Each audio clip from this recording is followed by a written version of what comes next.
Welcome, all of our millions of listeners. Welcome to this episode full of cinematic chaos and righteous opinions. This is Should I Watch That? I am Janet. And I'm Rachel. And we are here to put noises in your ears and talk to you about a movie on Netflix called The Wrong Paris. Yes. Rachel, what is this about? Uh-huh. Okay, so The Wrong Paris. It was released on September the 12th of 2025. It's a romantic comedy. And the little synopsis I have for you. Dawn, played by Miranda Cosgrove, a small-town Texan with dreams of studying art in Paris, France, is accepted to an art school but lacks funds. To bridge the financial gap, she signs up for a dating reality show called The Honey Pot. Under the impression the prize includes a trip to Paris. But there's a twist. The show is actually set in Paris, Texas, just miles from her hometown. Her plan is to get eliminated early, collect the cash, and make her way to France. However, her growing connection with Trey, the show's bachelor, played by Pearson Fode, I don't know. It has a tilde on the E. Complicates everything, throwing her carefully laid plans into romantic chaos. What kind of chaos? Romantic chaos. Okay, I didn't understand you quite the first time. I wanted to make sure again. So this movie was a lot of fun. You know, I loved it. I think I can speak for Rachel to say that we were both about sassy, kick-ass girls making the best life for themselves. And that's what I, immediately, that's how I felt about this character, Dawn. She was like, here's what I'm going to do, and I'm going to do it well, and you're not going to get in my way, and stop being an ass because I have a life to live, you know? So I appreciated that in her character. Yeah, and you know what? I love a rom-com. Yeah, I do. I love a good freaking rom-com. love. And you know why? Because real life dating is impossible. So I love the fantasy world that is the rom-com, and it's just such a feel-good little hour and a half to spend watching a very attractive man do things. Yeah. Literally any of the things. And the man that they have playing the Bachelor, I had never seen this man before, but when I watched the trailer and I looked at him and his body, I was like, who is that? And immediately adding him to my mental boyfriend list. It turns out he has been in some other things, lots of other things actually, but most of the things I've never seen. He started in iCarly, so he was like a kid show kind of guy to start out back in 2012. Whoa. Then he was on The Bold and the Beautiful, so he was a main role. So he was like a soap opera dude. Oh, okay. He was in Dynasty, and then he played in a couple other shows and a few other movies, like kind of smaller roles, but yeah, he really got me. I now follow him on Instagram. I'm here for all the thirst traps he has to post.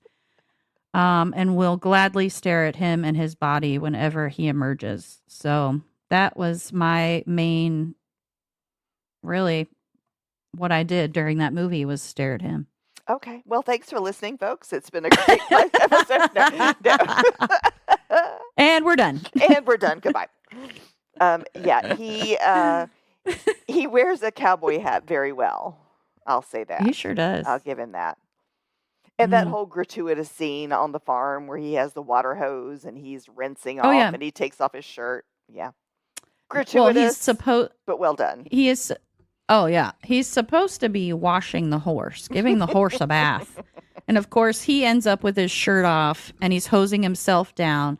And Dawn, Miranda Cosgrove, is, like, watching him from the side. She and her reaction to seeing him do this is every single woman's reaction. Well, straight woman's reaction, right? Yes. I mean, So I just thought it was funny. I mean, the plot of the movie was what you thought it would be. mhm. I mean, sure. Spoiler, they end up together, Yeah, okay? surprise. I don't know if you know I don't know if you know this about romantic comedies, but they all end up happily, Happily ever after. which sometimes you But just need that and want that. So, but I did think it was funny because it was basically a parody of all these like dating reality shows. mhm. So I really liked that. I thought it was funny. They had all like the female characters that were competing on the show, and each one was like way out of pocket, like completely exaggerated, but that just made Mhm. it funnier. There was the princess girl who was like dressed like Cinderella and wearing a crown. Like it was funny. It was a very feel good movie. Well, and the first little ceremony they had, because I've never watched any of the reality dating shows, No, and you're missing out. but well, so I've heard. But like I'm used to like, oh, you get a rose or you get a Mm-hmm. whatever. And didn't he like give somebody it's like a spur or something like that? Yeah, he did. He handed out spurs. Because he was a cowboy in He Texas. was a cowboy. He was a rich. Yeehaw. He had his own farm or whatever. I don't know. It just and it cracks me up. Like even all those shows, and I'm sure like how many million women apply to be on them. But like, are you really gonna find the love of your life when you spend being Uh, catty with other women who, mm-hmm. are afraid to eat because they won't be able to fit into their size 2.5 dress or something like, oh my God. I know, Yeah. shaming. I'm sorry. I didn't mean that as a shameful statement. If you were a size 2.5, you rock it, We love you. bitch. Yes. But yeah, you know what I mean. Yeah. But I thought I liked that part of it, that it was like a parody on that, because to Janet's point, that was part of the movie, Hmm. was like they would put out all this food and the like producers and stuff would be like, nobody's going to eat that. These women don't eat anything on these shows. And here's Dawn like stuffing her face. And that would have been me. I mean, they would never put me on a reality show because I would be the one to be like, screw you. I'm going to do exactly what I want. And that's exactly what Dawn did. And, I loved her for it. Yeah, and she still won in the end. So you go, She girl. sure did. She got the hottie.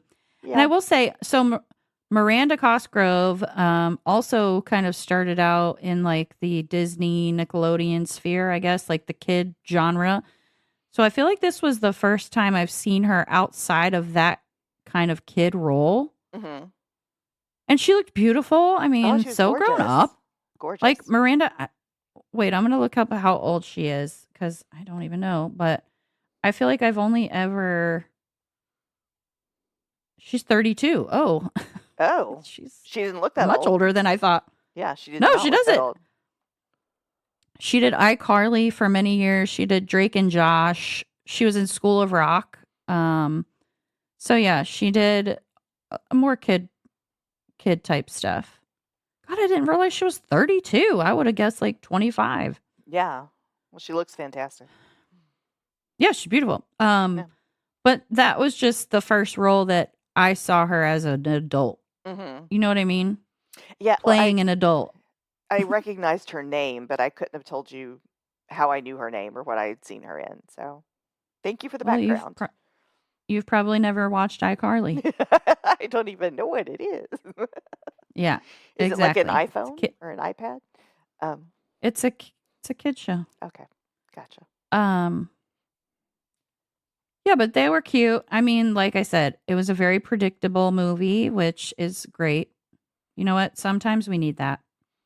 Sometimes, especially after some of the things that we have watched and we Yeah. have reviewed for this podcast, sometimes it's like you need a little dusting of unicorns and puppies and Yes. kittens and sparkles. And that's kind of what this was for me. Like, yes, it was predictable. You know Yes. exactly what's going to happen. Yes, there's going to be a little drama and whatever.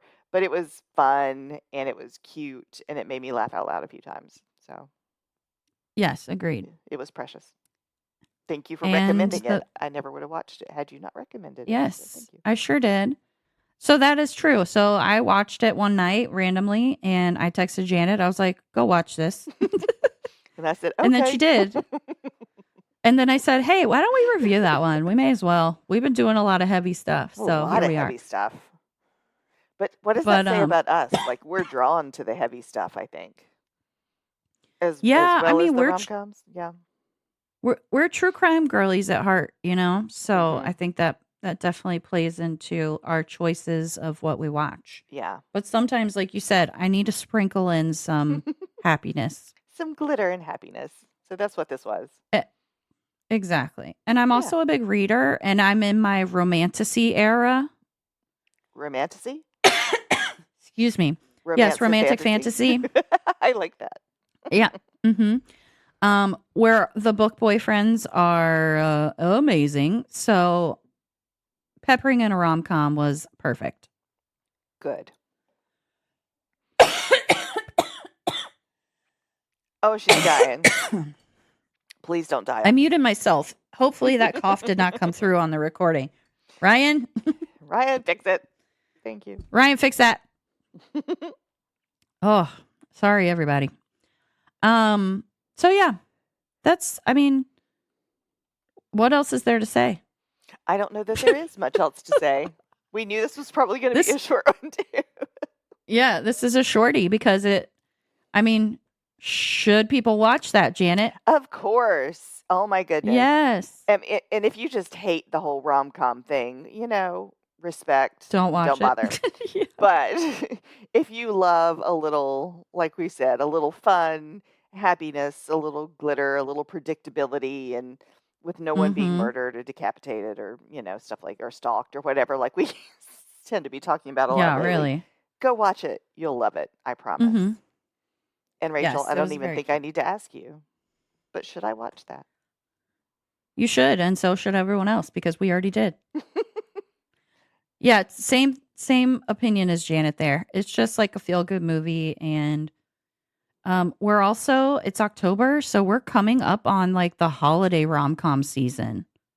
Oh no. Okay, so oh no. So this, I feel like in my mind, this one just like kickstarts that whole season for me. And I don't watch all of them, all the Hallmark ones and stuff like that, but there's usually a couple of good ones during the holiday season that I love. So maybe I'll make you watch some of those later too. No, I'll take your word for it. Yes. I am. Hey, you liked this one, okay? So you might like some of the others. You're right. Give everything a chance. Keep an open mind. Spread your wings. Yes, Rachel. All right. So two yeses on the thank you, bun. everybody. Yes, absolutely. And I'm glad that we were able to pepper in some lighthearted things this time. You're welcome. We do it for you. Our listeners. Dear listeners. Dear listeners. All right, everybody. Thank you, and come back and see us again. Don't forget to review your reviewers and give us a like and a follow on the pod listener devices. What? You know what I mean. Wherever you cast your pod. There it is. All right. Goodbye. All right, bye. This episode was produced by Ryan Wyrick. Follow us on Instagram at Should I Watch That 25 and on Facebook at Should I Watch That. Email us at shouldIwatchthat25@gmail.com. Like, follow, and review wherever you listen to us. Or wherever you cast your pods. Thanks. Thank you.